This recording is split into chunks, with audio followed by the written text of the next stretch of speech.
Hello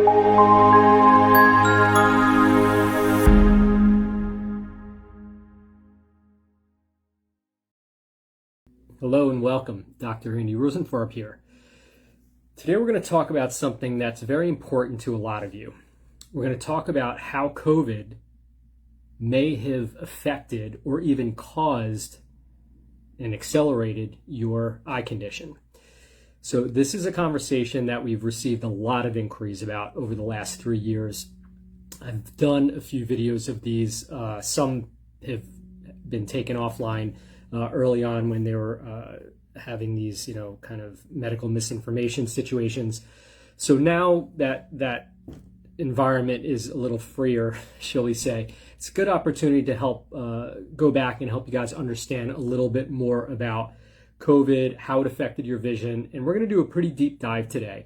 It's very, very important that you guys understand the specifics around what happened, what went on with your body, so that you can make some decisions to help improve that situation and understand what happened to your body. So we're going to talk about how the mechanism, how this affected and impacted your vision, and then we're going to talk about what you guys can do about it to help recover, either at home or if you're seeking some help. So I'm Dr. Andy Rosenfarb with AccuVision Acupuncture, and today's subject is how COVID affected your vision. So first things first, what was the effects? What factors came about with the COVID virus that affected your system, and specifically your eyes and your ocular system? So the first thing that we're very aware of is the stress that this disease and this virus put on our ophthalmic system, our eyes, our brain, our optic nerve, stuff like that. We know that it created inflammation. We know that there is some blood clotting associated with this. We know that there's subsequent hypoxia, reduced oxygenation, and therefore cellular respiration. We know that there's been oxidative stress. We've talked a lot about that over the last couple months. And something new we're going to talk about is how COVID impacted something called your T regulator cells, or Treg cells.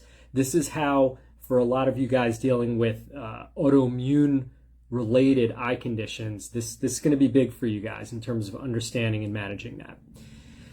So the first thing we want to talk about is the most obvious. Early on, when COVID started to show itself, ophthalmologists were, interestingly, some of the earliest physicians that saw some problems. And what they saw is, you guys can go online and do some research to find this, but they found that when they were doing what's called a fundus examination, that's a picture of the back of the eye. They kind of dilate your eyes and take a picture of the back of the eye. It's called a fundus examination, or a fundus image. They found that with folks who had COVID, there were these micro clots in the retina.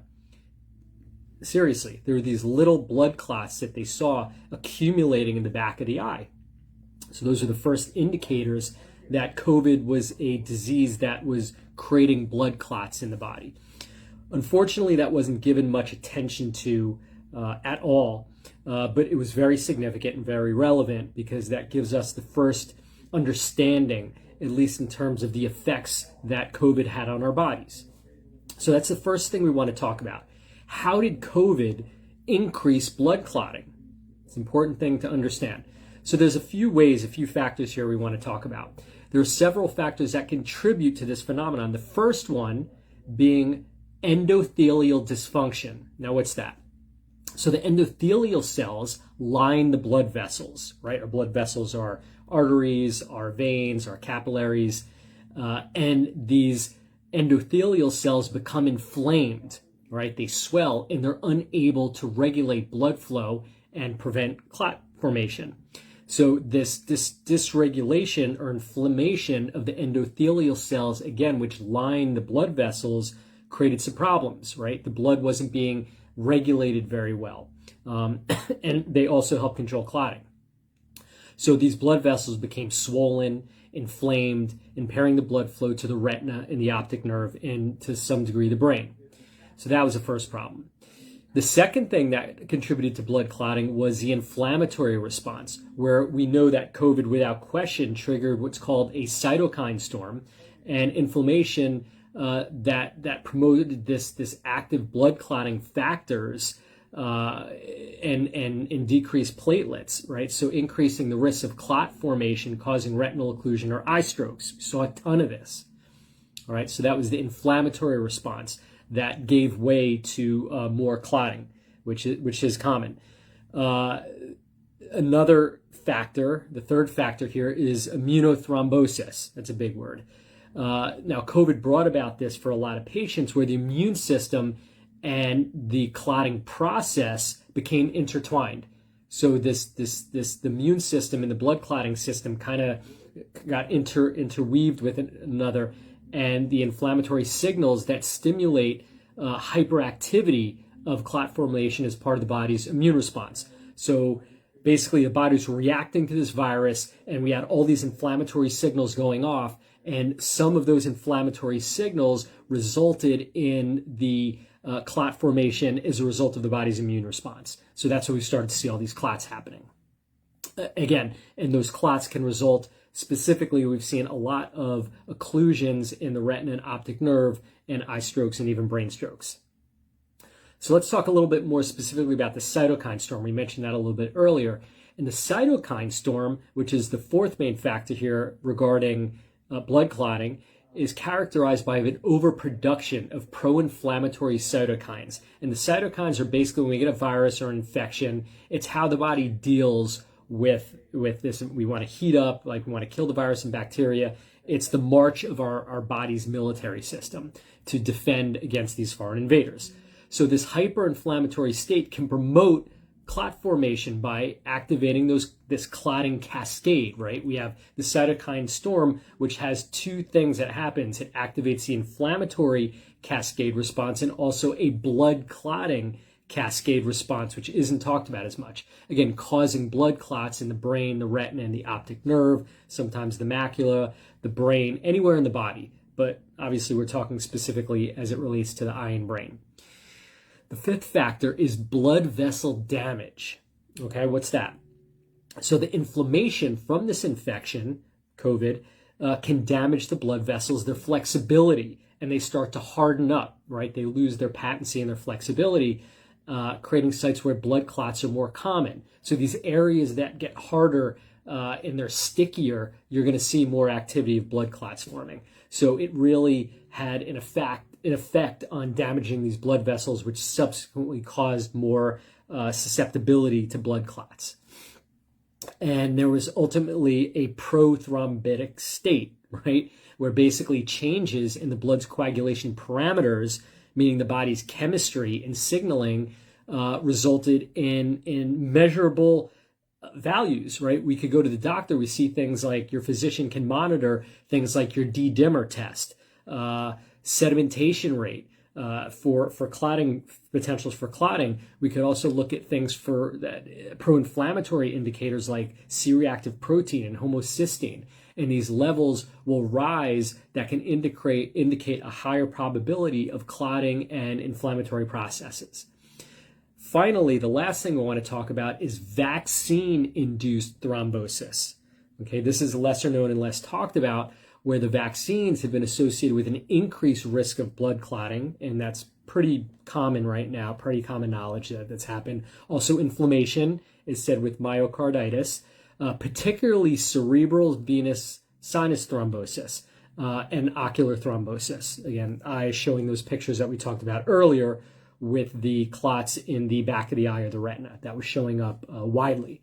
So again, go do some research on that. It's really interesting. Unfortunate, but if you're kind of a research head, you can see more about that.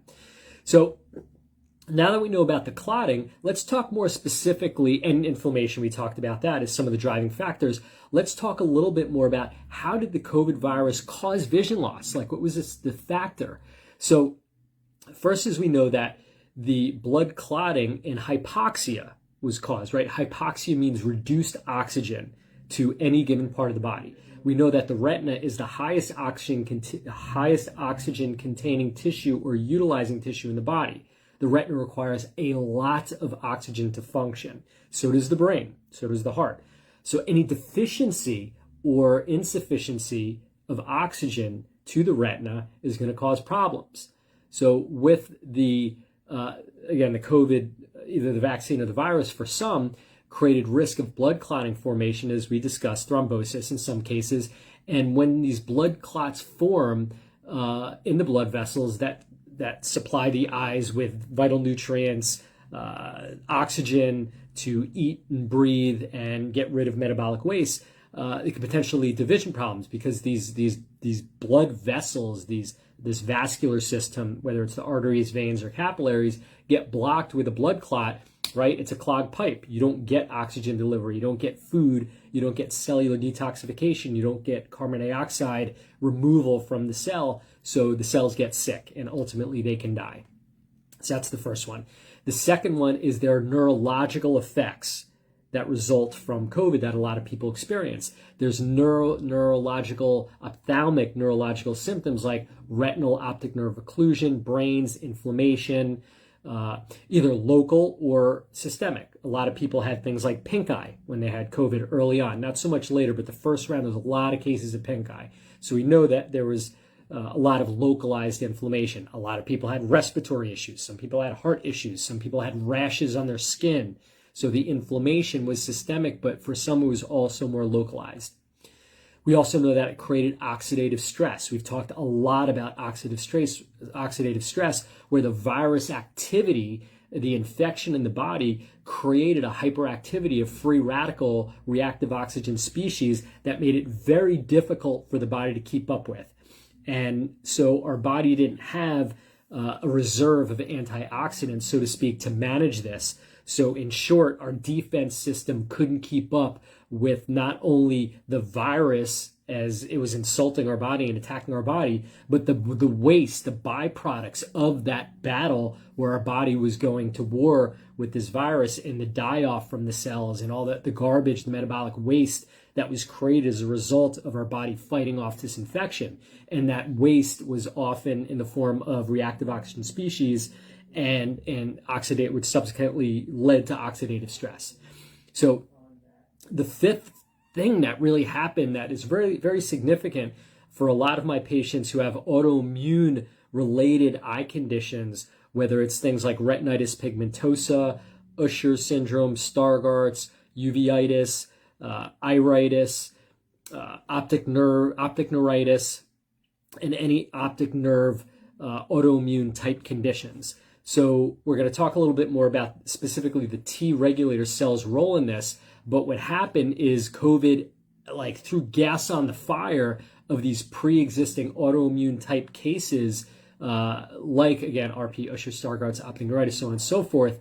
And we'll talk a little bit more specifically how that happened. But people who are just kind of doing okay had this exacerbation, and their vision like really took a dive during this because of the impact of COVID in the viral activity, the inflammation, the oxidative stress, the hypoxia, the blood clotting on the immune system. So it took an already existing hyperactive immune system where the immune system was already attacking the retina, the optic nerve, and different parts of the visual system, just made it so it couldn't really deal with that, it was quite overwhelmed.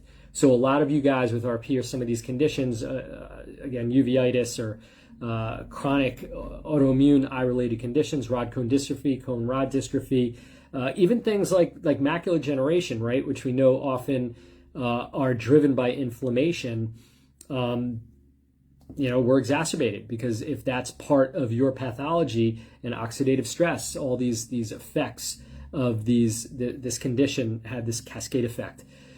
So next question is, how did the coronavirus accelerate vision loss for people already having the disease? All right, beyond this autoimmune factor that we're going to talk a little bit more about, there are a couple of other things that happen. So again, there was this systemic inflammation where the virus triggered this inflammatory response in the body, is part of the normal immune response, right? You get sick, you get a fever, you get inflamed, you don't feel well, you get achy. So that's all part of the battle. So the systemic inflammation can and has potentially worsened the symptoms and progression of pre-existing eye conditions, especially those of inflammatory nature and rooted in oxidative stress.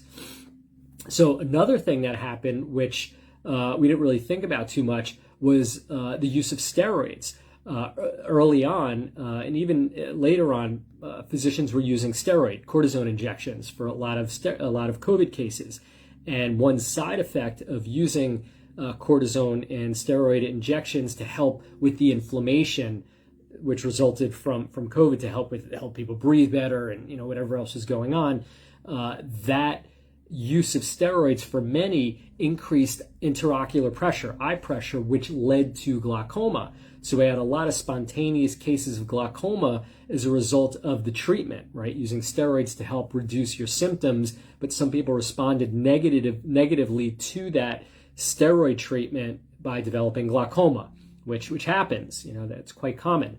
With the immune system response, individuals with pre-existing autoimmune eye diseases, the body's immune response during and after COVID just became dysregulated. The hyperactivity of the immune system went more hyperactive and stayed there and didn't re-regulate. So there's a potential worsening of the underlying eye condition.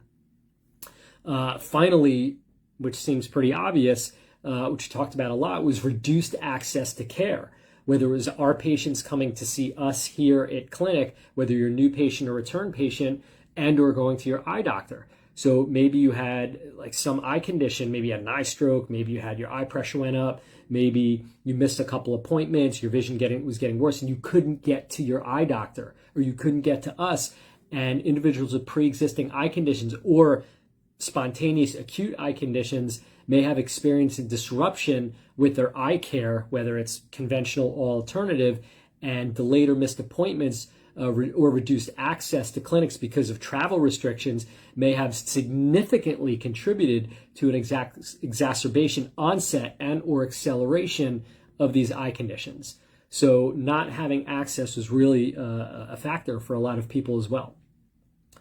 So let's focus in now for those of you guys who are dealing with some immune or autoimmune related eye conditions. So want to talk about something here. I'm going to slow down because I don't want to overwhelm you guys. I want to talk about a structure in the body called your regulatory T cells. And this is specific to your immune system, guys, and how it's related to COVID and COVID-related vision loss. So what are regulatory T cells, or called Tregs? That's what we call them.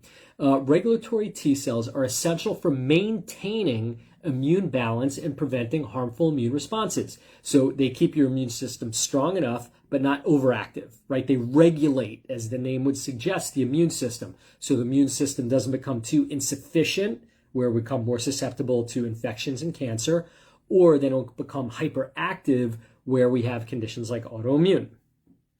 So dysregulation of Treg function can lead to an onset of accelerated autoimmune disease, including ophthalmic autoimmune disease, allergies, and other autoimmune-related disorders, whether they're systemic like Hashimoto's, rheumatoid arthritis, asthma, Crohn's, colitis, psoriasis, eczema, so on and so forth.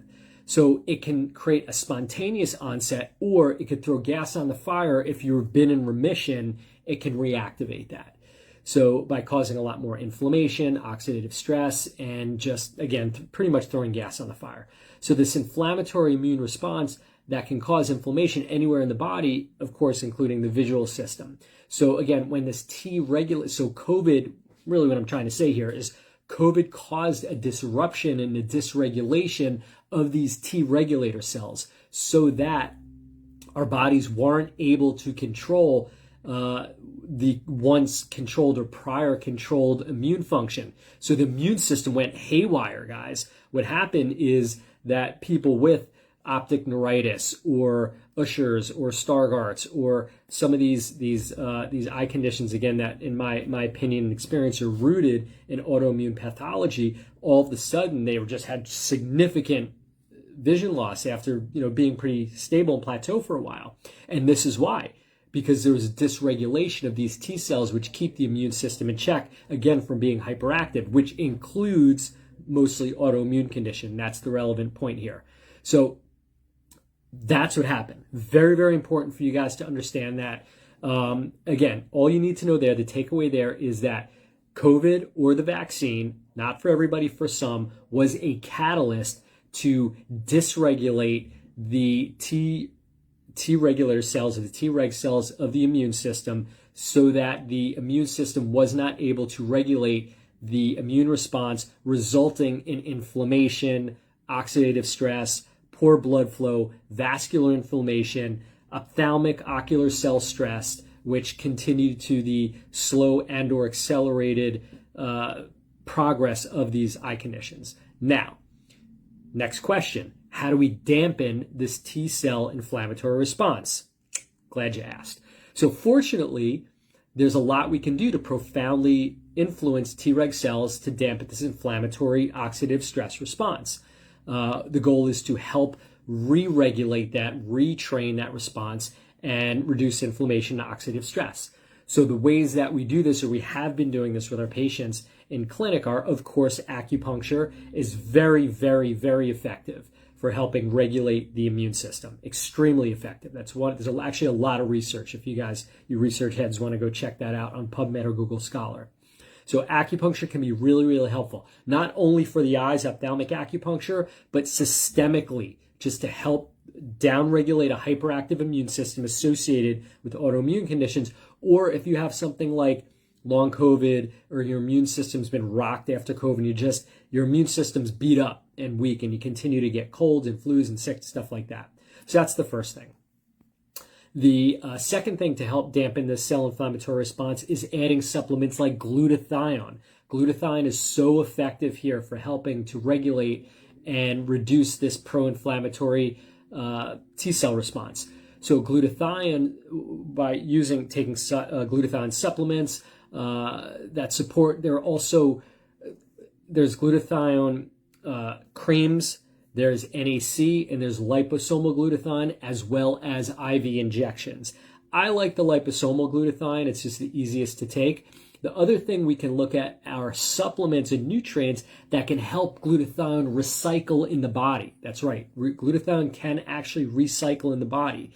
And the nutrients specifically that can do that are, you want to grab a pencil or a pen for this, or if you're typing on your phone, I'll give you a sec to get that.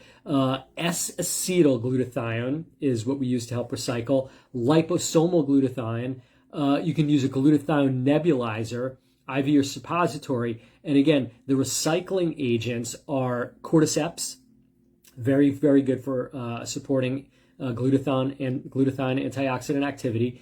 NAC, N-acetylcysteine, which those of you guys who with RP have probably heard that before. The FFB maybe still is doing research on NAC for RP. So very, very good for respiratory function, antioxidant, and also to helping build the glutathione antioxidant levels in the body. Gotu kola is an herb that's very, very beneficial as well to help recycle glutathione. Milk thistle, which is beneficial for the liver as well, protects the liver against oxidative stress. And L-glutamine, which is often used for digestive support, and also bodybuilders use those for muscle health. And finally, alpha-lipoic acid. So all of those, cordyceps, NAC, gotu kola, milk thistle, L-glutamine, and alpha-lipoic acid can all be used to support glutathione recycling in the body, right? So we kind of get the body to keep using that to help with the oxidative stress. Next thing we want to talk about, when we have a hyperactive immune system, in this case that's resulting from Treg dysfunction as a result of COVID, we want to increase our take of vitamin D3. Very, very important. I usually recommend people start with 5 to 10,000 IU a day. You want to test regularly, make sure you're not really overdoing it. Your levels are slightly high, that's fine. I've had patients take up to 20,000 a day without any problems. Again, age, weight, height is going to have a lot to do with that, as well as your tolerance. So just keep that in mind as well. We don't want to take ridiculous amounts of vitamin D because it could affect your calcium levels and impact your parathyroid when you're kind of getting to real high doses. But if you're going up to higher doses, like above 10 to 15,000, you probably want to be working with a healthcare provider on that as well. The next supplement we want to talk about to help dampen this response is omega-3 fatty acids, right? Fish oils or plant-based omega-3 fatty acids. So a healthy, balanced diet of omega-3, usually fish oils, is very, very, very helpful, whether you're going to take a supplement or eat fish. Fatty acids are very, very necessary and very important for regulatory cell function. Most people get a lot or too much omega-6 through processed foods. So by reducing your processed food, you're going to get a lot less omega-6, which is pro-inflammatory and will kind of counteract the omega-3 input that you're taking in. So the last thing I want to talk about is with dampening down this response is gut health, right? Gut health is really, really important. And inside gut health, we want to make sure we're taking probiotics. We want to manage the amount of antioxidant we're talking about. So probiotics to help build up the intestinal flora, antibiotics to reduce antibiotics to reduce the amount of antibiotic kill your intestinal flora. And the other thing that's really useful that most people don't know about is eating a variety of vegetables. Just go to the grocery store, look at different vegetables you haven't tried, steam, raw, juice. We want to get a variety of fiber, different vegetable fibers. So play around with that. It's a really, really good way to build up your microbiome, which is your digestive system health. And again, side note, you guys have probably heard this if you've been listening to my talks here, is that one of the benefits of having a strong, healthy microbiome, gut health, is that the good bacteria in the gut produce hydrogen gas, molecular hydrogen. And we know molecular hydrogen is one of the best antioxidants for the body, and also not only help with your vision, but overall anti-aging and managing oxidative stress. So really, really important for that. So again, summary for all of this with the Treg hyperactivity is that it can increase blood clotting, it can increase inflammation, it can increase oxidative stress, it can amplify and exacerbate these pre-existing autoimmune conditions, whether they're systemic or ophthalmic related. So really, really important to get that under control. And if you guys are going to use the recommendations I just gave you and you get it under control, great, awesome. If you need help, then of course you want to reach out to either myself or another practitioner, functional medicine, naturopathic medicine, Chinese medicine, so on and so forth. So real quick, I want to break down now what are clinical strategies for dealing with this. So we gave you the whole overview of what really caused this metabolically, physiologically, from the immune system, from the circulatory system, the nervous system, the inflammation, the oxidative stress. So what do we do now? We talked about some of the supplements specific for helping to regulate the Treg cells and dampen that hyperactivity, oxidative stress response. Now, what about everything else? Glad you asked. You guys are asking great questions today. So let's talk about circulation, right? First thing we want to do is get circulation, get that oxygen to the retina, get the nutrients, the macronutrients, get the cells respirating, breathing, get them metabolizing so they can produce more energy. And that requires food and it requires oxygen. And the ways that we do that are through ophthalmic acupuncture and the ACS 3000 and a supplement that we like called serapeptase.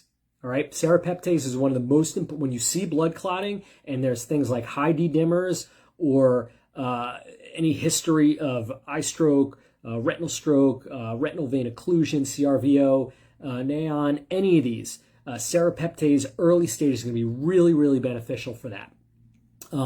It's a proteolytic enzyme that breaks down the protein that causes the red blood cells to stick together.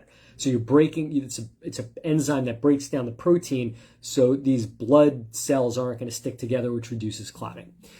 So that's the first thing. Improve blood flow and circulation. Hyperbaric oxygen, also very, very good for that. Second, hydration, right? Blood clotting is a result of thickening of blood. So we use water and omega-3 DHAs, fish oils, olive oil, coconut oil to thin the blood a little bit. Right? Ginkgo biloba, ginkgo biloba can be used for that as well.